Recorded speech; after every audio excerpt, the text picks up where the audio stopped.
Hi guys, welcome to our channel Mahir Shaikh. నేను మీ Sumayya. ముందుగా మన ఛానల్ని సబ్స్క్రైబ్ చేసుకోండి, పక్కనే బెల్ ఐకాన్ కూడా ఉంటుందని యాక్టివేట్ చేసి పెట్టుకోండి. ఈరోజు మన రెసిపీ వచ్చేసరికి ఆలూ మెథీకి సబ్జీ. చాలా ఈజీ ప్రాసెస్లో అయితే చేయబోతున్నాను. ఫస్ట్గా ఇదైతే ఇంట్లో హార్వెస్ట్ చేసిన మెంతి కూర అనమాట. ఇవాళ నేను కుండీలో అయితే వేసాను, దాన్ని హార్వెస్ట్ చేసి ఆలూ మెథీ కూర అయితే చేయబోతున్నాను.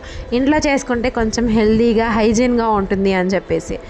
ఇప్పుడైతే నేను ఒక 2 ఆలూల్ని కట్ చేసుకొని బాయిల్ అయితే చేసుకున్నాను. బాయిల్ చేసుకున్న తర్వాత వేడి నీటిలో నుంచి తీసేసి చల్ల నీళ్ళలో అయితే వేసుకోవాలి. అప్పుడే తొక్క ఇట్లాగా పైన తోలు అనేది బాగా వస్తుంది. తర్వాత మెంతి కూరని ఇలా ఒలుచుకోవాలన్నమాట. కట్ చేసుకోకుండా ఒలుచుకుంటే బాగుంటుంది. ప్రాసెస్లోకి అయితే వెళ్ళిపోదాం. ఇప్పుడు కడాయి పెట్టుకొని అందులో పోపుకు సరిపడా నూనె అయితే యాడ్ చేసుకుంటున్నాను. ఇప్పుడు నూనె వేగిపోయిన తర్వాత కొద్దిగా ఆవాలు, కొద్దిగా జీలకర్ర అయితే వేస్తున్నాను. ఫస్ట్ టైం మన ఛానల్ చూస్తున్న వాళ్ళైతే సబ్స్క్రైబ్ చేసుకోండి, పక్కనే బెల్ ఐకాన్ కూడా ఉంటుంది, దాన్ని యాక్టివేట్ చేసి పెట్టుకోండి. వీడియోని స్కిప్ చేయకుండా చివరిదాకా అయితే చూడండి. జీలకర్ర ఆవాలు ఫ్రై అయిపోయిన తర్వాత ఇప్పుడు మనం ఎండుమిరపకాయలని కూడా కట్ చేసుకుని ఈ విధంగా వేసుకుని బాగా దోరగా ఫ్రై అయ్యేదాకా ఫ్రై చేసేసుకోవాలి. ఇలా ఫ్రై చేసుకున్న తర్వాత దంచి పెట్టుకున్న వెల్లుల్లి రెమ్మలు 4 అయితే వేసుకుంటున్నాను. ఇలా వేసుకున్న తర్వాత వాటిని బ్రౌన్ కలర్ వచ్చేదాకా అయితే ఫ్రై చేసుకోవాలి.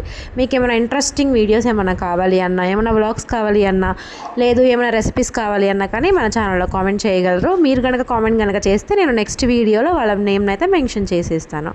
ఇలా దోరగా ఫ్రై అయిపోయిన తర్వాత వెల్లుల్లి రెమ్మల్ని సన్నగా కట్ చేసి పెట్టుకున్న సన్నగా కట్ చేసి పెట్టుకున్న ఉల్లిపాయ ముక్కల్ని కూడా వేసుకోవాలి. ఇప్పుడు మనము ఒలుచు పెట్టుకున్న ఆలును కూడా మెత్తగా పీసెస్ లాగా అయితే కట్ చేసి పక్కన పెట్టేసుకోవాలన్నమాట. అంతలోపు ఈ ఉల్లిపాయలను అయితే బాగా దోరగా ఫ్రై చేసుకోవాలి. వీడియోని స్కిప్ చేయకుండా చివరిదాకా అయితే చూడండి. ఫస్ట్ టైం మన ఛానల్ చూస్తున్న వాళ్ళైతే సబ్స్క్రైబ్ చేసుకోండి. ఈ విధంగా చిన్నగా కలుపుకుంటూ వేగాలన్నమాట. పోపు మాడిపోకుండా చూసుకోండి. ఈ విధంగా 2 ఫ్లేవర్లు వస్తాయన్నమాట. మనం ఇప్పుడు ఆలూ మేతి 2 చేస్తున్నాం కాబట్టి అందుకోసమనే వెల్లుల్లి రెమ్మలు కనుక వేసినట్టయితే గ్యాస్ ఫామ్ అవ్వకుండా కూడా ఉంటుంది. ఇప్పుడు అందులోనే బాయిల్ చేసి కట్ చేసి పెట్టుకున్న, ఉడకబెట్టి ముక్కలు చేసి పెట్టుకున్న ఆలూని అయితే వేసుకుంటున్నాను. ఇప్పుడు ఆ పోపు మొత్తం కలిసేలాగా ఒకసారి అయితే కలుపుకుంటున్నాను అనమాట. మనం ముందుగా ఒలిచి పెట్టుకున్న మెంతి కూర ఏదైతే ఉందో దాన్ని కూడా మనం బాగా వాష్ చేసుకొని దాంట్లో అయితే వేసేసుకోవాలి. ఆలూతో పాటే కుక్ చేసుకోవాలన్నమాట. ఆల్రెడీ మనం ఆలూని బాయిల్ చేసుకున్నాం కాబట్టి ఇంకా టైం అనేది ఎక్కువసేపు అనేది పట్టదనమాట. చాలా త్వరగా అయితే అయిపోతుంది. ఇప్పుడు మనం మెంతికూర ఒలిచిపెట్టుకున్న మెంతికూర వేసుకుంటున్నాము. ఇలా మనము దీంతోనే కాకుండా మునగాకుతో కూడా చేసుకోవచ్చు అనమాట. అది ఇంకా అద్భుతంగా ఉంటుంది. ఇమ్యూనిటీ బూస్ట్లా కూడా పనిచేస్తుంది. ఈ విధంగా మెంతికూర వేసుకున్న తర్వాత మొత్తాన్ని ఒకసారి అయితే కలిపేసుకోవాలి. ఈ విధంగా కలుపుకున్న తర్వాత కింద అంటుకుపోతూ ఉంటుందన్నమాట. అడుగు అంటిపోతుంది. అట్లానే చూసుకోకుండా ఉంటే కాలిపోతుంది అనమాట. ఎప్పటికప్పుడు కింద అనేది మనము స్పూన్తో కలుపుకునేలాగా కలిసిపోయేలాగా కలుపుకోవాలి.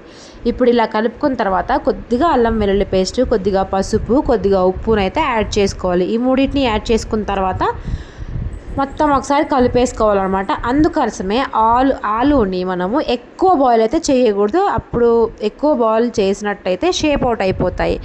ఇలా మనము ఆలు మొత్తం కలిసిపోయిన తర్వాత ఒక 10 నిమిషాలు అయితే కుక్ చేసుకోవాలి. కుక్ చేసుకున్న తర్వాత ఒక చిన్న మీడియం సైజు టమాటాని ఇలా సన్నగా తరిగి పెట్టుకొని వేసుకోవాలి. నేనైతే చాపర్లో వేసాను.